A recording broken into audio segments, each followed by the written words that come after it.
Today I want to talk about the beginning of infinity. David Deutsch, one of the four principles, one of the four books that we build our principle stack on. It's in particular the question of the evolution of creativity. What is creativity and how does it evolve? In our view, creativity is the key source of wealth generation. In David Deutsch's view, it's even more broader, the source of progress. And we just want to talk a little bit about that. We want to use examples in business, arts, and athletics to explain what we mean with creativity. This is a Not Even Wrong podcast. It's January 19th, 2021. This is Krim Delco. For the day, the fund is up 3%. The market's up 60 basis points. For the year, the fund is up 27.5%. The market is up roughly 1%. We're outperforming by 26.5%. In his book, The Beginning of Infinity, David Deutsch talks about the evolution of creativity. Now, creativity is something we don't quite understand. Like David Deutsch says, we don't know how to program creativity, so we don't know exactly what it is. But we do know what the effects of creativity are. And I just want to use a couple of definitions so I can go on. So memes are certain behaviors that encourage other behaviors in people. And creative memes are memes that encourage other creative behavior. Creativity in general is when we come up with something out of nothing. That to me, that's in a very simple way how I see creativity. So we come up with some new solution or some new way of doing things or some new way of expressing something or programming something, something new that we haven't done before. And then we expose it to the Popperian criticism or the marketplace to see if it survives or not. This is in general how our society works since the Enlightenment. So our society is a progressive society, a society that progresses in a sense that we don't encourage memes. And now this is what a static society would be, memes or behaviors that continuously encourage the status quo. So for example, you have societies, static societies that are such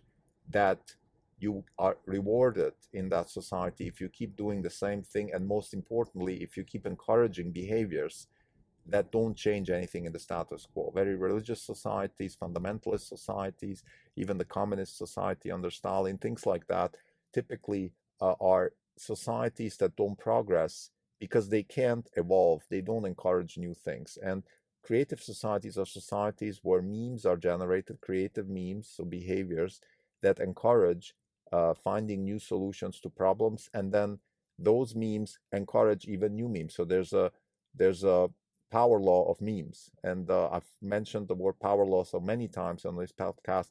Everything comes down to the power law in terms of compound interest, in compound knowledge, compound memes. So if you have memes that encourage creativity, you have compound memes or the power law of memes. So the first meme might maybe not be that revolutionary, but the 100th meme down the road might have enormous effect on society because it has been building on all the other memes. So for example, if the behavior that is creative is, for example, to not sit around the fire at night, but try to find maybe other sources of warmth, and then you walk around and then maybe you stumble upon something that looks like charcoal, and then the next meme generates a behavior that is along the lines of, well, maybe you want to try out what you can do with this. And so a couple of steps down the road, we have the usage of coal as heat generation much better than wood. And there you go, the society has advanced by leaps and bounds. So what I'm trying to explain here is how this concept of creative society and creative memes applies to companies. And I want to use No Rules by Reed Hastings as an example, because it's a recent example. It's written by a CEO and wealth generator, Reed Hastings. So I think he has enough street cred and enough experience and knowledge to be used in this context. So what I'm trying to say here is that in order to generate wealth, you have to have creativity within the DNA of the organization. You have to have memes that encourage new memes of creativity. So just having one creative stance, for example, Johnny Ive at Apple comes up with something new, but the general memes at Apple are not to generate new ideas, but in a sense, just keep the status quo, and then every now and then hire a genius like Johnny Ive that can change the world. That's fine, it works, but it's not what I'm talking about. I'm talking about a continuous generation of creative behaviors within the company. And that is where we think wealth generation is key, and that is the kind of the bridge we're building here between The Beginning of Infinity by David Deutsch, between his concept of creativity and the source of progress, and the source of wealth and progress within companies and investments, which is the world that we play in. So let's go back to the book, talk a little bit about David Deutsch, then make the arc to the business world. That would be Reed Hastings and Netflix, and then the conclusion, how do we position ourselves? What do we learn from this discussion in this episode? So David Deutsch talks about the evolution of creativity. He starts with the concept of life as defined as this constant process of keeping things in a state of disequilibrium. So instead of going towards equilibrium, we have this organs, cells, things, living beings that keep their parts, keep their initial parts, their molecules, their atoms from going towards equilibrium. So life, in a sense, generates knowledge through Darwinian evolution. And then there's this hop from Darwinian evolution to explanatory knowledge and the creative evolution that we humans are capable of. And without too much detail, let's just talk about what that means. So we have certain behavior of things. So, for example, single cell organs or fish or animals, they behave in a certain way. They change their behavior because their environment changes, and they mutate and evolve in a Darwinian way. So they do change, they do adapt. What explanatory knowledge does and creativity, it generates memes that inspire change based on the memes themselves. So it's not just the environment. Because it rains, you put on a raincoat or something like that. It is actually an idea, it is a concept, it is things like that we call creativity that changes behavior. And this is the source of knowledge. So, for example, we have Galileo trying to figure out what the laws of physics are and starting to think about this problem in a different way. That's creativity. And then coming up with a solution, which then creates new problems, which leads to Newton, and that creates new problems, which leads to Einstein, and so on and so forth. So we have this type of creativity that, particularly after the Age of Enlightenment, gets a boost, because not just do we have memes that encourage new knowledge, we also have a Popperian process of criticism, or a marketplace of ideas that makes sure that the good ideas survive and the bad ideas we get rid of, and so on and so forth. So we have this phenomenal ability to continue improving and generating progress and wealth, organizing our environment, organizing ourselves, organizing many things around us and our world in a way that is beneficial to us. And we have the Popperian criticism always there to make sure we don't go overboard. We actually do the right thing, because we really don't know what the right thing is. There's no absolute authority or truth or anything like that. All there is solutions to problems that get criticized through Popperian epistemology and then get improved, and so on and so forth. So this is sort of the evolution of creativity and the beginning of infinity, the way David Deutsch sees our society. I want to now narrow this down to business, and because business is the same exact thing. Wealth generation is predicated on creative solutions to new problems. We have the Innovation Stack by Jim McKelvey. It's a very practical book that talks about this. You solve a problem, you create new problems, you solve a problem, and by creating new problems, you are you're creating better problems.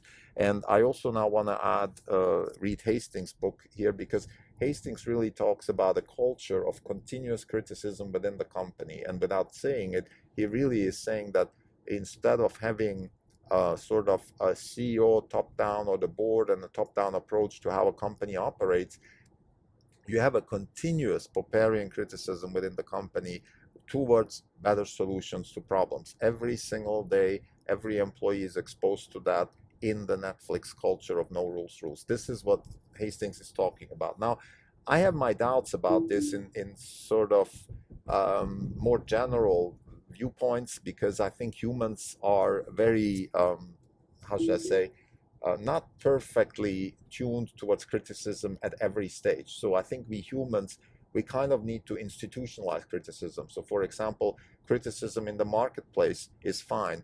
the financial markets criticize companies, but if I criticize a CEO while we're having a beer, I think they might take it a little bit negatively. So there is this institutionalization of criticism, and what Hastings is saying is, well, we don't need to institutionalize criticism. It doesn't have to be like a 360 report once a year or something like that. It can be constantly, and what's important is candor.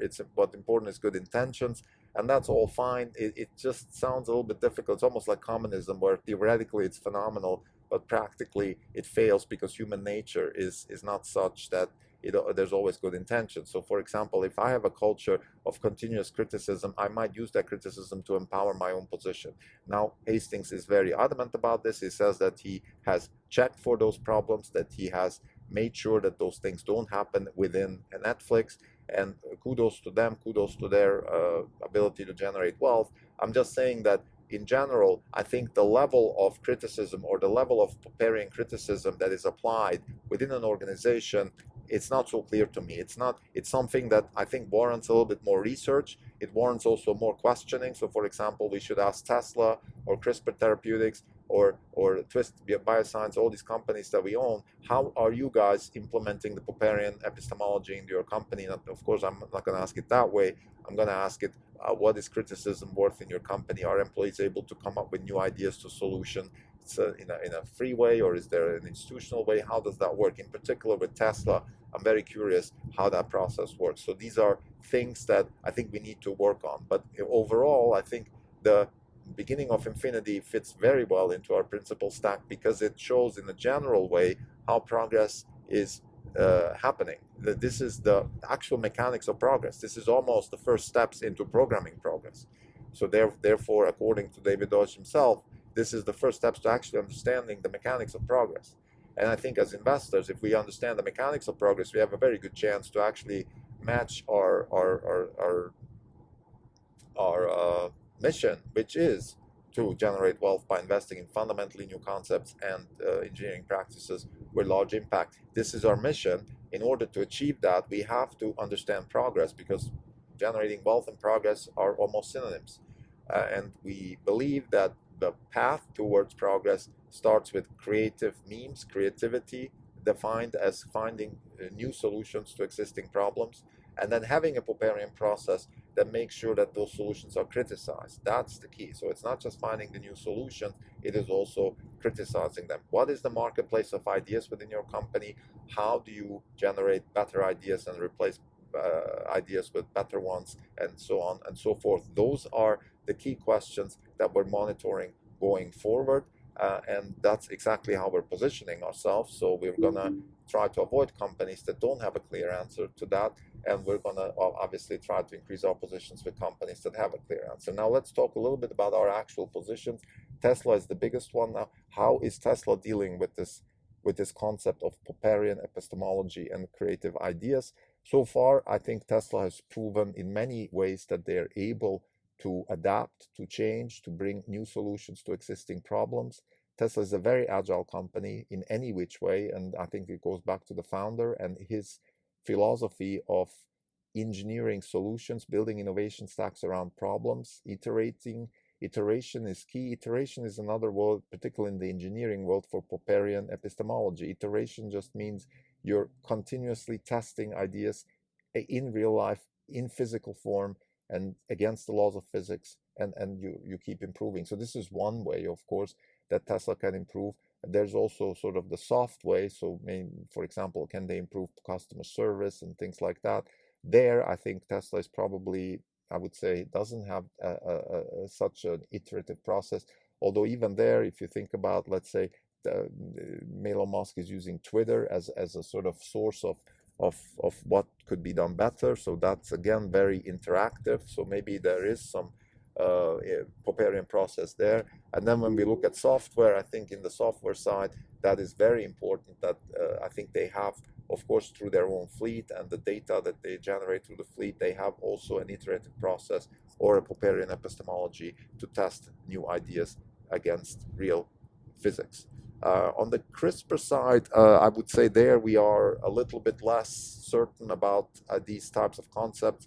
I think CRISPR as a technology is new. It's, like we said, it's comparable to the transistor, and therefore we think that maybe there we have a chance to generate wealth just by sheer power of the new technology and the engineering practices that can be applied.